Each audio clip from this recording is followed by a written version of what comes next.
একজন একজন গুপ্ত বলবে, ওইগুলো সেই বলবে। এগুলো আলটিমেটলি যদি গণতন্ত্র চর্চা হয়, এগুলো কিছুই থাকবে না।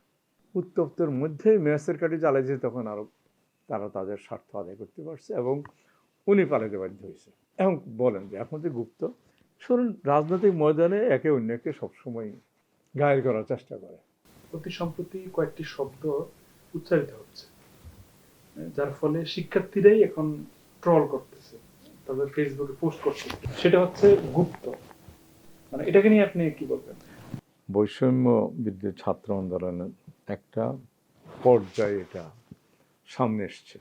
ধরেন 17 বছর শাসন আমলে বিরোধী দল রাস্তা বের হইতে কষ্ট হয়েছে, তাদেরকে অনেক খুন করছে, গুম করেছে, তারা মিটিং সিটিং করেছে, কিন্তু সেরকমভাবে করতে পারেনি। দেশটা অনেকটা উত্তপ্ত ছিল। সেই উত্তপ্তের মধ্যেই বৈষম্য বিরোধী ছাড়া আসার সাথে সাথে অনেকটা ম্যাচ কাটি দিয়ে আগুন জ্বালাই দিছে, যার জন্য সেই সময়ের সমাজ ব্যবস্থা এবং মানুষের চিন্তা ভাবনা সবই উত্তপ্ত হয়ে গেছে।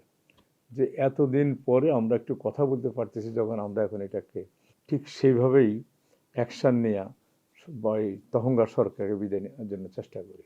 এটা অল অফ এ সাডেন হয়নি, যদিও তারা সবাই অনেক কিছু ক্রিয়া আমাদের জন্য হয়েছে, আমি মানলাম তাদের কন্ট্রিবিউশন বেশি, কিন্তু অন্যান্য দলদের বাইরে হতে পারেনি।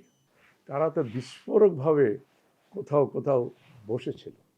যখন বৈষম্য বিরোধী ছাত্ররা সামনে এসছে, তখন বিস্ফোরণটা ঘটেছে, তখন সবাই সামনে চলে আসছে। তারপরও এই জিনিসটা ক্রেডিট আমি বৈষম্য বিরোধীই দেব, যেহেতু তারা নেতৃত্বে ছিল। কিন্তু একটা উত্তপ্ত জায়গায় আরও উত্তপ্ত হয়েছে, সেই জন্য এটা সাকসেস হয়েছে। না হয় তখন যেরকম তখনকার সরকারকে আর্মি বলেন, নেভি বলেন, পুলিশ বলেন, র্যাব বলেন, সবাই তাদের সাপোর্টে ছিল, সবাই তাদের হুকুমের মধ্যে চলত না, তাদেরকেও শাস্তি পাইতে হইত। সেই জন্য যেইভাবে উত্তপ্ত হয়েছে, উত্তপ্তের মধ্যেই মেসের কাঠি জ্বালাইছে, তখন আরো তারা তাদের স্বার্থ আদায় করতে পারছে এবং উনি পালাতে বাধ্য হয়েছে। এখন বলেন যে এখন যে গুপ্ত, শুনুন, রাজনৈতিক ময়দানে একে অন্যকে সবসময় ঘায়েল করার চেষ্টা করে।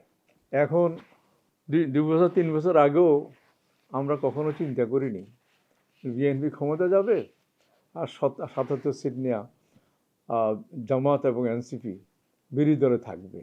এত সিট নেওয়া, জামাত পেয়েছে সিট, এক পর্যায়ে তো 30-35টা পেয়েছে, সব সময় কিছু কিছু সিট পেয়েছে, কিন্তু এতগুলো সিট পাওয়া সহজ ব্যাপার না ডাইরেক্ট ইলেকশানে। ইলেকশানেরই হোক আর ইঞ্জিনিয়ারিং হোক, যেটাই হোক, বর্তমান বিএনপি সরকারে আছে আর জামাত বিরোধী দলে আছে, এবং এইটাই গণতন্ত্রের শুভ সূচনা। সবাই সবার মতো করে ফ্রিডম নিয়ে কথা বলবে, আর সরকার উচিত হবে সেই পেশেন্ট হিয়ারিং দিয়া বিভিন্ন সমস্যাগুলো সমাধান করবে। বা কোনো কোনো ক্ষেত্রে যা দেখছি বিরোধী দল টেনে নিয়ে এসে কথা বলতেছে সমস্যার সমাধান হওয়ার জন্য। গণতন্ত্র সৌন্দর্যটাই এটা। আমরা 17 বছরে দেখেছি কোনো বিরোধী দলে নাই, তাদের কথাবার্তা নাই, তাদের শুধু গালিগালাজ, তাদের নানা রকম গালিগালাজ হচ্ছে।